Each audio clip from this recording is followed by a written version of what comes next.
Hey guys, it's Glenn from glenscarcollection.com, and we have an exciting video for you today. We're going to talk about the changes for the 2021 Toyota Supra.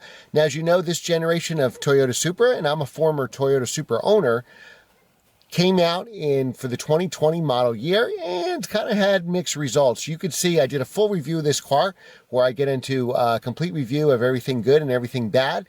I'll link this at the last 20 seconds of the video, so make sure to watch that review. Anything we covered there, we won't go over in this video because I don't want to repeat myself. But a lot of great changes for 2021, including a cheaper 4-cylinder turbocharged model. Now, let's just recap real quick. The 2020 GR Supra with the 3-liter inline 6-cylinder twin-scroll single turbo produced 335 horsepower at 5,000 RPM, 365 foot-pounds of torque starting at 1,600 RPM. Remember those numbers, 335 horsepower, 365 foot-pounds of torque. It's got a great automatic transmission, ZF 8-speed. Unfortunately, no manual. We'll talk about that later in the video. And it weighed just under 3,400 pounds, about 3,397 pounds. 19-inch wheels, tire sizes in front, 255/35 ZR19. In the rear, so it's a staggered setup, 275/35 ZR19. And pretty much 0 to 60 was 4.1 seconds. I drove that car, and from the seat of the pants, that's what it felt. So big news is, we'll get into the 4-cylinder model first, and then we'll get into the changes for the 6-cylinder. So there's going to be a new 4-cylinder turbocharged model debuting again in 2021. It's going to be powered by a 2-liter inline 4-cylinder, again, twin-scroll single turbo, producing 255 horsepower at 5,000 RPM, 295 foot-pounds of torque, so more torque than horsepower, at 1,550 RPM. Powered by the same automatic ZF 8-speed. Now, it's going to have some options, which we'll get into in the video, some less options, which lower the weight, like manual seats, for example. So the weight drops over 200 pounds, which is really cool. So you're going to have actually a lighter, more nimble Supra, though not as powerful, but it will handle better, 3,181 pounds. Now it's going to have standard 18-inch wheels instead of 19s, and those tire sizes, 255/40 ZR18s in the front, 275/40 ZR18s in the back, so again, a staggered setup. Now, 0 to 60 time will be slower. Instead of 4.1 seconds on the 2020 Supra, will drop to 5 seconds. Now, it's going to be based, we think, and not just me, that it may cost up to $10,000 less because it's going to have less content. So you're only going to get a 4-speaker stereo. Again, you're going to get manual seats. You're not going to get the magnetic ride control. So it's going to be more of a stripped-down car, which should lead to a lower price point. So it could be as much as $10,000 lower, and that, that's going to be significant in your monthly payment. That could be, depending on whether you're buying or leasing, how much you're putting down. That could be, $100, $200 less in your monthly payment. So that may be a better vehicle for more people. Now, unfortunately, they didn't put a manual transmission in the car. We were all hoping with the 4-cylinder variant that would be their first with the manual transmission, kind of like what Jaguar does with the F-Type. The high-end V8 model is automatic only, but that's probably because it's torque limited. And then in the V6 model, you can get a stick shift. But unfortunately, that didn't happen. But the biggest changes of all are the changes for the 3-liter 6-cylinder.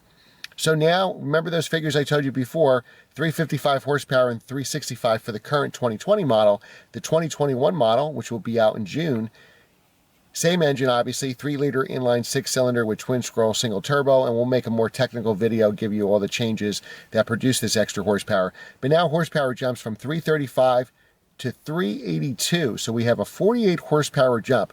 Now it's a little higher in the rev band, so it goes 5,800 RPM instead of 5,000. Now torque barely increases, so they're making horsepower with revs here. It goes from 365 to 368, and it's accessible as low as 1,800 RPM instead of 1,600. Same thing, ZF 8-speed automatic, which is probably the best automatic you can buy. Driving it like I did on the track and on the street, you'll miss a little bit of those high RPM dual clutch shifts or rev match downshifts, but the ZF 8-speed is certainly the best torque converter automatic. It's in my daily driver Audi S8, it's in the Jaguar F-Type, it's in the Alfa Romeo Giulio Quadrifoglio. It's in like 83 different cars now, so it probably is the best torque converter automatic. Weight stays really the same at roughly 3,400 pounds, excuse me. Tire sizes are the same, but 0 to 60 time due to that 47 horsepower, drops 0.2 of a second, so you get from 4.1 to 3.9, and that's really an incredible 0 to 60 time. Okay, and this blue model you've been seeing in the video is actually a special edition.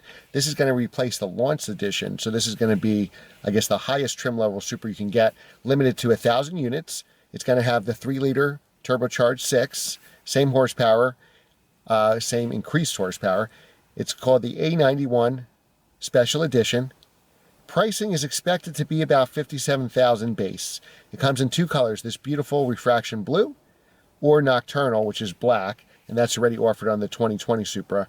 And the A91 editions will be distinguished by a black carbon fiber lip spoiler in the rear, 19-inch matte black wheels, unique C-pillar graphics, and carbon fiber mirrors. Inside will have Alcantara trim and blue accented stitching. Other changes for all 2020 Supras: we'll have the 8.8-inch touchscreen instead of the 6.5 that you saw in my video. We think pricing could be as low as $40,000 base for the 2.0 4-cylinder Supra, or in the 50s, around $50,000 for the Supra 3.0, $55,000 for the 3.0 Premium, and we believe a base price for $57,000 for the A91 edition. Now that A91 edition is very, very, very tempting, because you know I love blue cars and I'm a sucker for them. My only fear is ponying up and getting one of those cars, even if I can get one, because there's only 1,000 of them, and not pay over MSRP, which I wouldn't on this car. I think we're going to see a lot of changes almost every year for the Supra to kind of keep it fresh. I'm just afraid that the following year they'll do a manual transmission. So Supra sales were kind of lackluster, you know. Part of that is launching around the time for the Corvette. Part of that is shouldn't probably be called the Supra, because it's nothing like the old Supra. Part of that is probably that they didn't offer a manual transmission, so a lot of things here. So to keep the car relevant, I think they've made some great changes here, which will increase sales for 2021. And remember, the original Supra, people that bought the less powered version of 2020, were dynoing these cars and they were producing 400 horsepower. So now does this car produce 450 when we dyno it? I don't know. We'll have to see. But I think at some point, I would say there's a 70% chance at some point there's going to be a manual transmission in this car.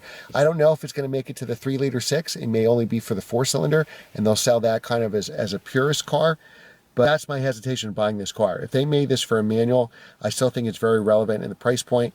It's got great handling. Remember, this car they actually designed to go after the Porsche Cayman. And even though it's not mid-engine, it probably handles one of the best for a front-engine car. And I think the only thing that's missing in this car is a manual transmission. And that may be me. People may just love the 8-speed ZF, which is probably the best automatic transmission, and buy it anyway. But for me to take the plunge, I need to have the manual. How about you? Leave the comments below. What do you think about these changes? Good, bad? Of course they're good, but it kind of screwed 2020 Supra owners, especially if they paid over sticker. And would you buy this car if it came with a manual transmission? Let me know all your comments below, and tell me what color you would get. Or do you think it's worth the extra money to get that A91? And if you got that, would be it black or blue? Thanks again for watching, guys. Remember to like, share, and subscribe, and I will see you next time.